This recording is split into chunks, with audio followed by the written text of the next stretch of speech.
Hey everyone, it's me coming on strong. Hope you're feeling blessed no matter where you are. So, I am making my last and final video in this apartment. I just finished painting everything, getting everything removed, and it's pretty much all empty. Everything's boxed up, everything's ready to go. The person moves in tomorrow at 4 o'clock. And it's a lot. This short period of time, I've been having to come to a lot of ends. As I said, my son went to school. That was the ending of the, toddler, baby to toddler age. And then I would say this, 40th birthday was a hard hitter because you're not 30 anymore. You're not 20 anymore.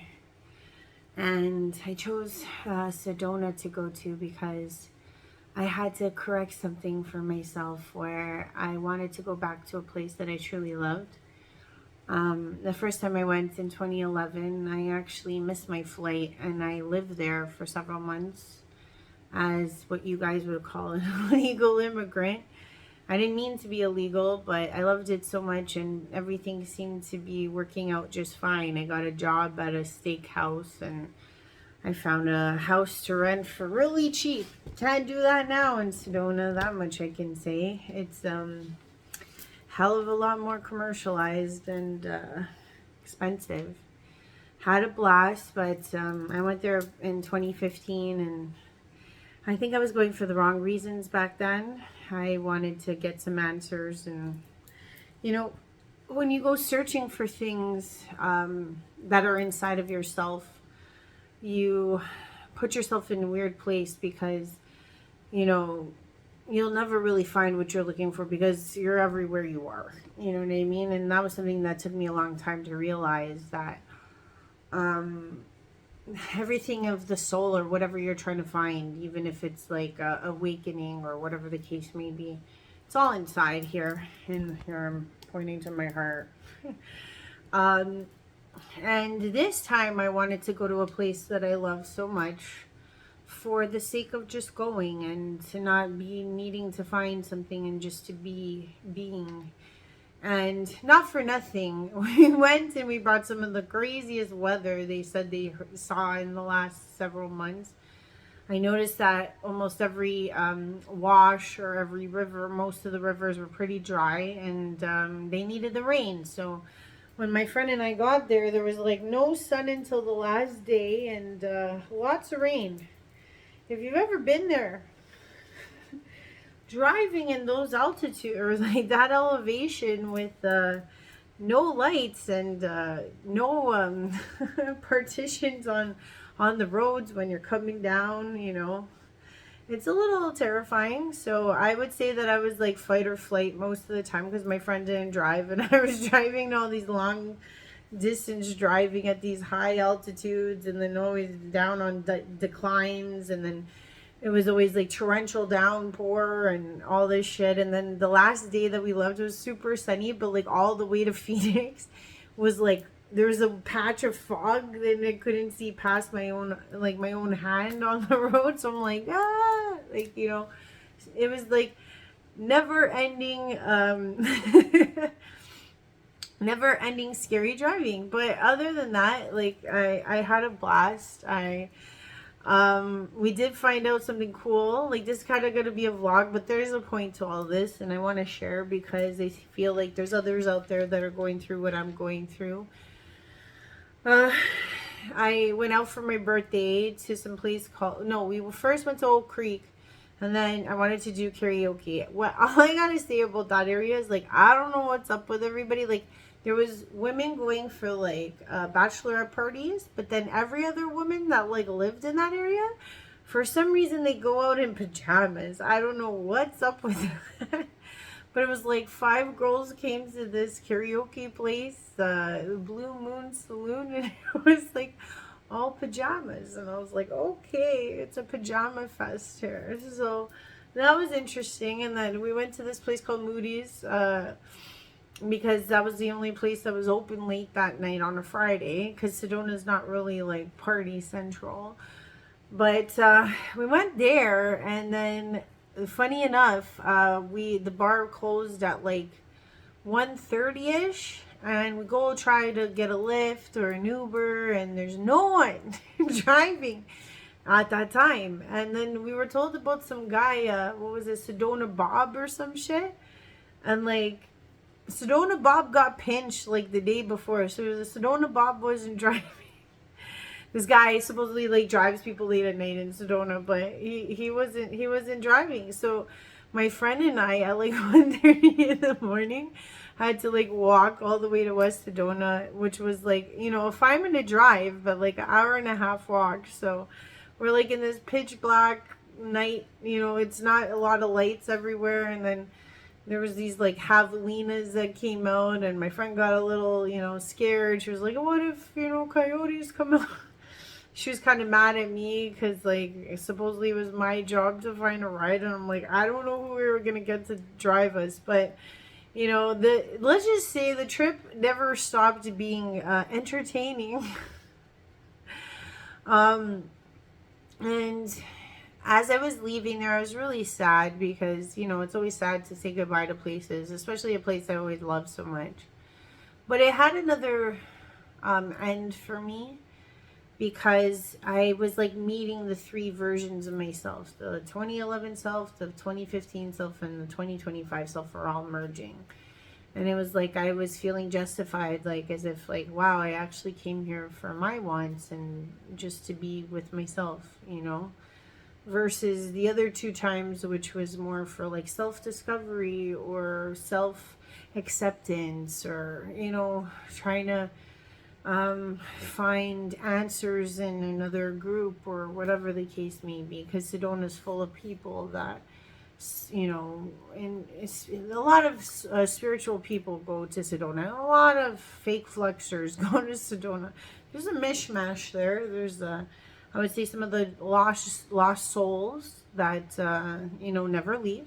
And then there's a lot of fake flexing spiritual people, and then there's actual spiritual people. So, you know, they're everywhere you go. And the night before we were leaving, we just got back from the Grand Canyon, and we went to this place, Three Amigos. And there was this guy, oh my gosh, I almost got like up in arms because I'm eating my enchiladas, and there's this guy like starting a cult behind me. Like literally has this like table, and he's telling everyone that he's like, that it's like the Last Supper. And he's like putting himself in this position like as if he's Jesus with his apostles, having the Last Supper with them and whatnot. And I was getting really upset because I was like, oh, I hate it when people try to use Jesus to forward their own wishes and wills and wants. Is like one thing to follow the brother and try to learn how to ascend with his teachings, but it's another thing to like wear his suit as if you're him, or the energy or the Christ consciousness within the embodiment, and, you know, entrap people who are, you know, spiritually unevolved and looking for answers and manipulate that.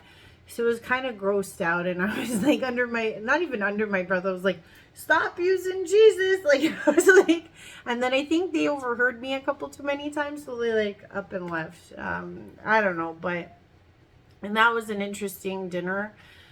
And then, yeah, if you guys ever want good Indian food, I would say Eat Me is pretty good. There's like a gas station that has like a kiosk. They don't make hot enough food. I had to ask them to put like 7 chilies in my shit. Still wasn't that spicy, but still. And then, had a coming to Jesus moment, literally.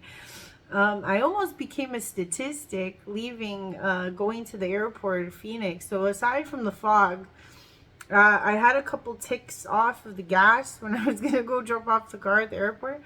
And I go into this Circle K in Phoenix on Buckeye and whatever I was taking.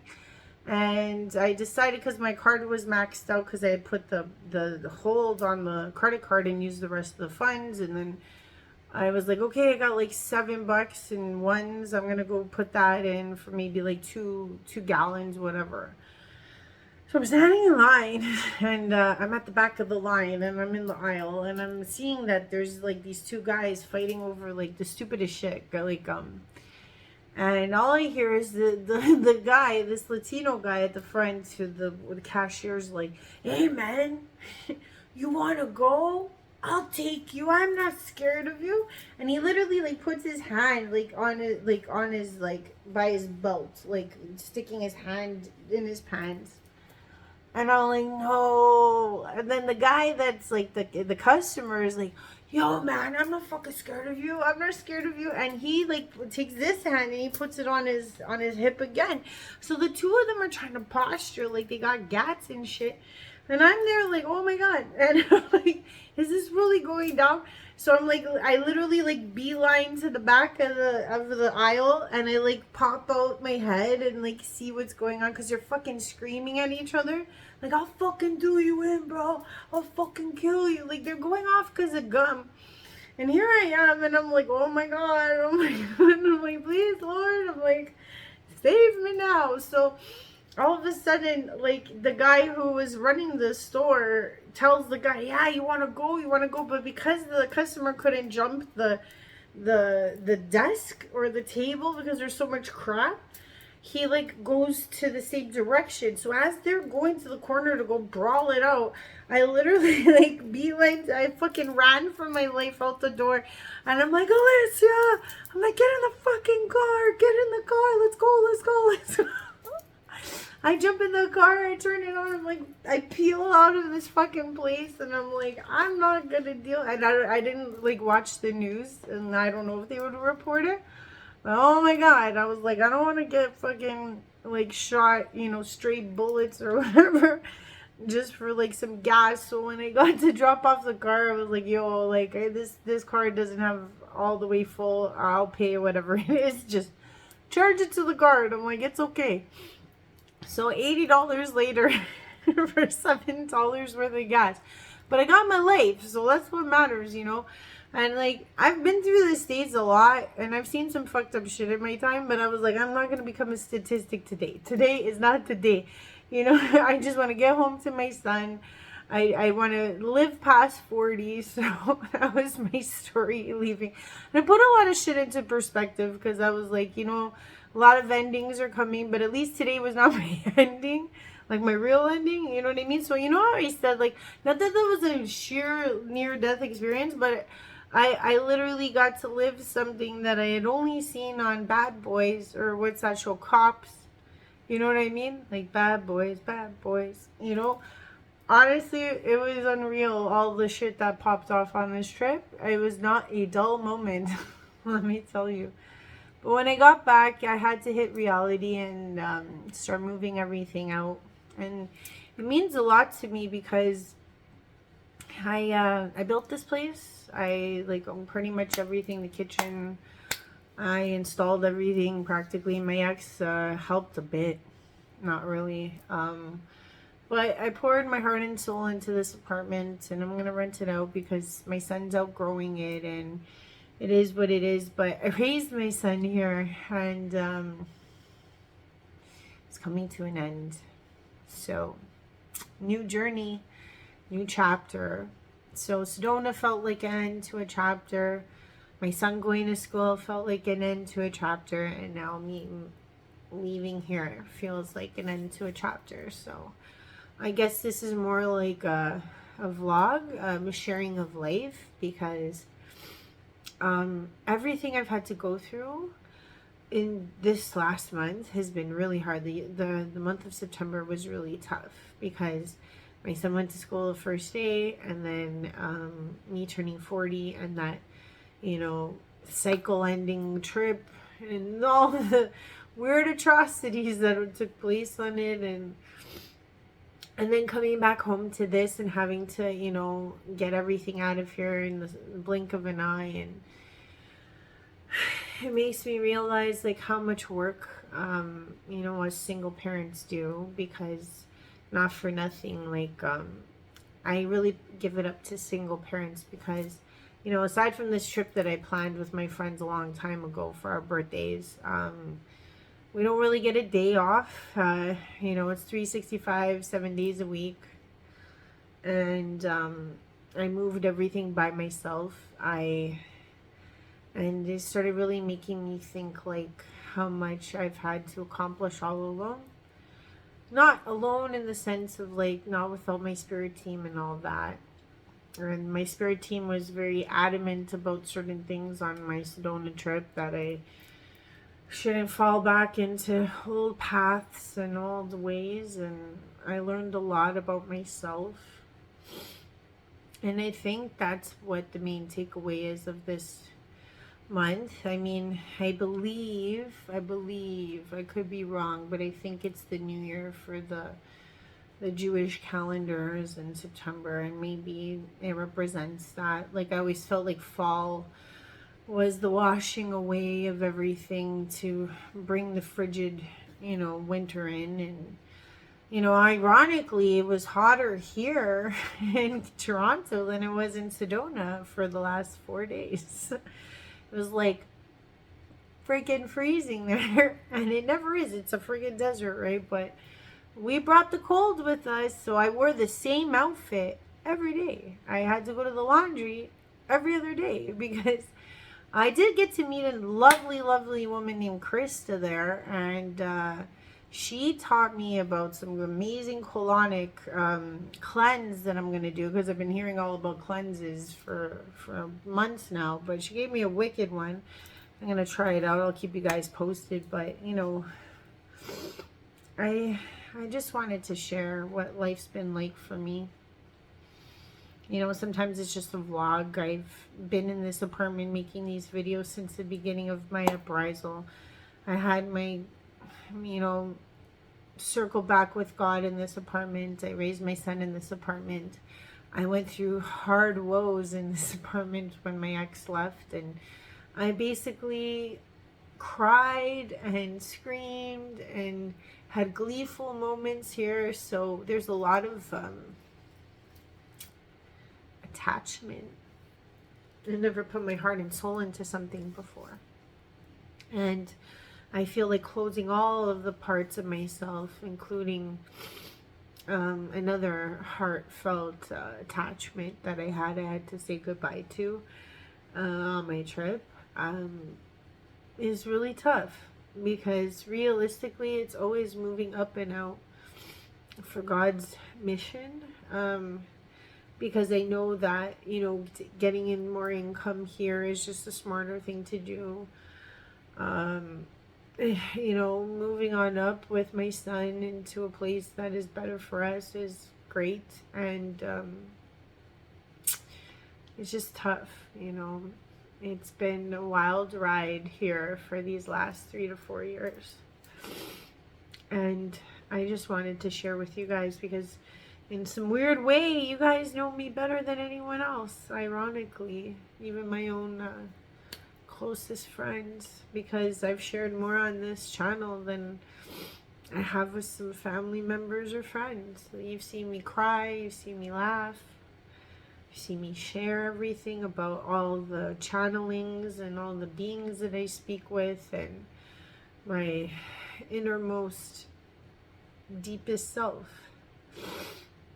And in some ways, I feel like I have a true tribe here. Like, sometimes when I get my comments from you guys, I really feel like I'm being seen. I really feel like somebody cares. I really feel like there's people out there. You know, there's a heartbeat. There's more of us that feel the same way I do. I'm so tired of, you know, meeting people that think they're, I don't know. I don't even want to talk about people. It's been a wild ride. And I don't know if anyone will watch this, but I just wanted to commemorate for myself, like, you know, a year from now when I see these lines. And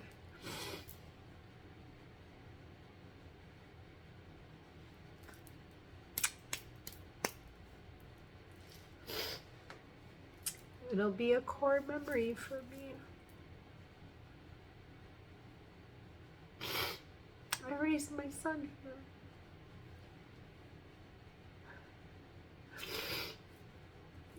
reconnected with God here. I started my company here. I let go of my career here.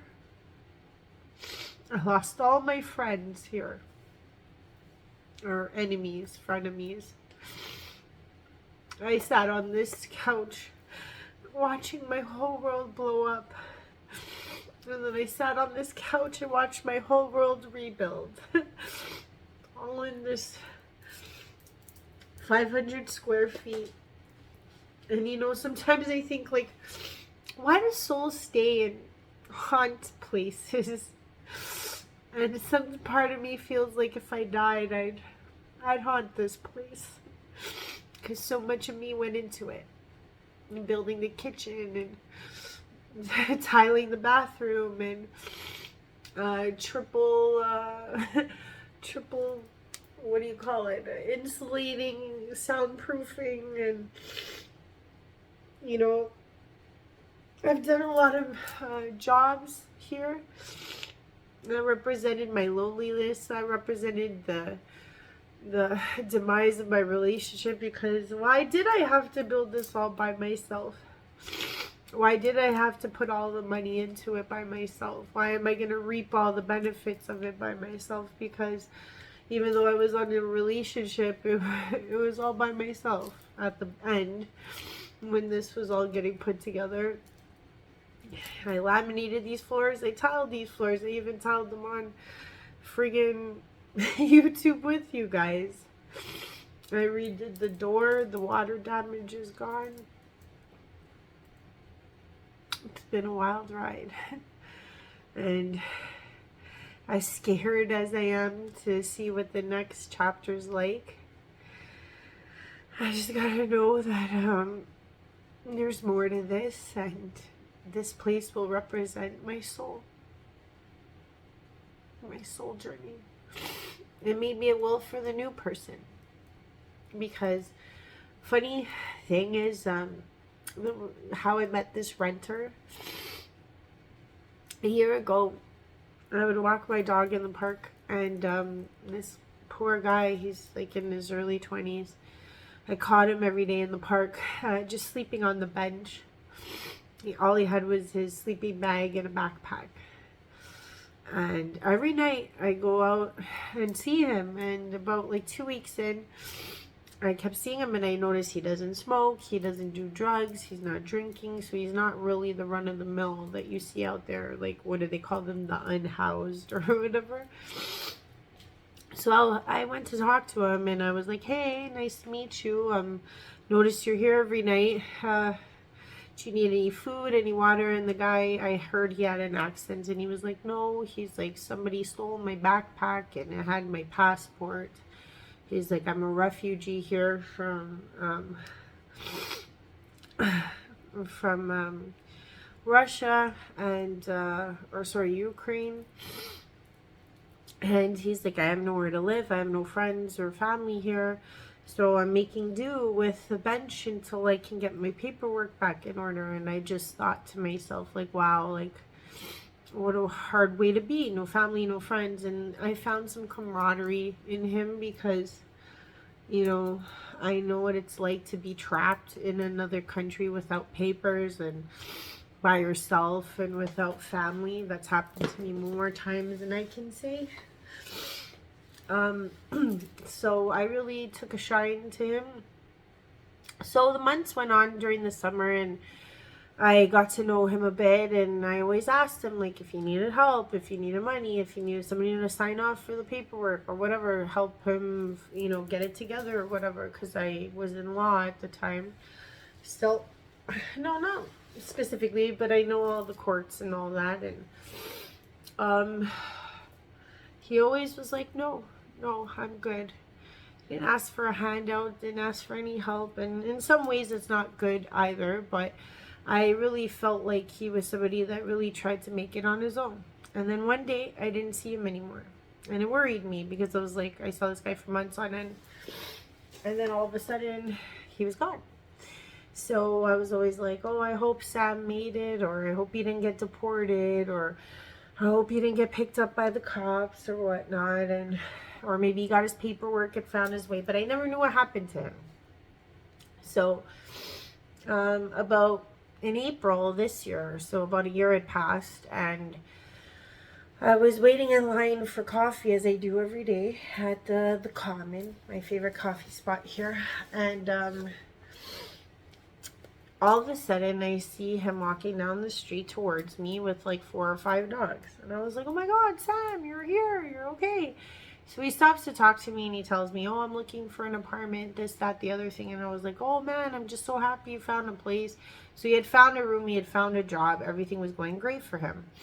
And I said to him, I was like, if I was renting my place right now, I'd let you get first dibs on it. But I'm currently still living there. And then we just parted ways, and I didn't think much of it. But then as my son was getting older, at the end of the summer, I was like, yeah, I gotta move, and I gotta find a renter for this apartment. And it was funny, I thought of him. I was like, oh, I wonder if Sam's still looking for an apartment, and I wonder what happened to him. And lo and behold, the next day, and I hadn't seen him since then, I was like, I told my higher self, I'm like, well, if he's still looking, connect with his higher self, put him in my way.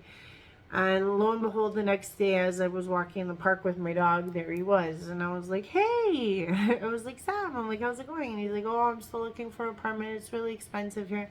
And I was like, lucky, lucky you. I'm like, I have the apartment for you, because I knew that this was a person that wasn't going to take advantage, that was going to do their best, and he needed the help. And I'm leaving practically all the kitchen stuff and all the other stuff because I don't need it.